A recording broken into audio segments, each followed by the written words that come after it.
Here at the Salvation Army's emergency family shelter in San Antonio, relief efforts are less about what happened as the storm made landfall and more about what's still to come. To get ready, we had to pre-plan in the last 72 hours and even before that.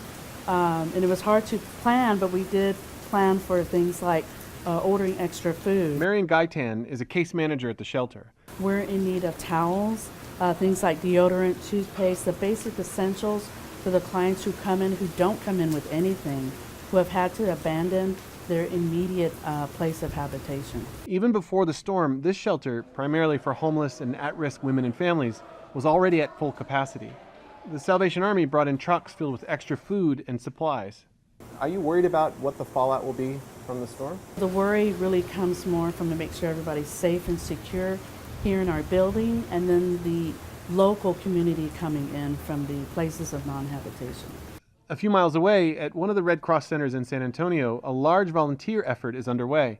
Among the volunteers are 3 college students who evacuated their home in Corpus Christi, 140 miles away, yesterday. We boarded up the house, we tried to push everything, and it was hectic, it was chaos in Corpus because all the stores were getting ramped out. And I mean, we were just focused on let's get the house ready and let's get out of here because we didn't want to hit traffic. Today, they learned their house in Corpus Christi had been damaged in the storm. One of our friends from back home, our coworker, sent us pictures. Our trees in front of my room window in front of the house has they're all gone. been uprooted. The damages could have been a lot worse, and we're thankful for just the minor things and thankful for us coming all the way over here and not being stuck in there. I'm a little bit worried to see what we go back to. We don't know. We don't know what to expect, really. Henry Van de Poot is executive director of the Greater San Antonio Red Cross. He says he's not sure what aid will be needed next. How many people are currently in need of shelter? Right now, currently in San Antonio, I think we're right around 1,000 people in shelters in our vicinity. The need could be increasing or decreasing based on the situation on the ground, which is changing.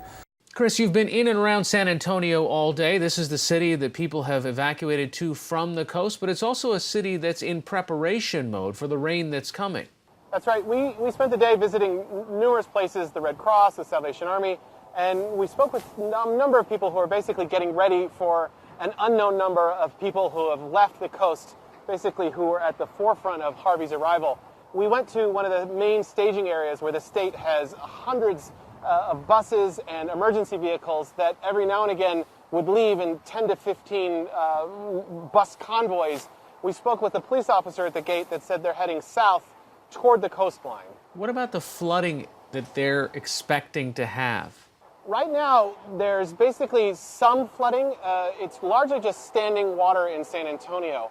We visited areas in the city that are known to flood, and some of the roads were indeed closed, but the flooding itself wasn't very high. We saw a mail truck delivering mail cutting through the streets. It really didn't seem to be cutting off too much of the activity of the city. Chris Booker, thanks so much.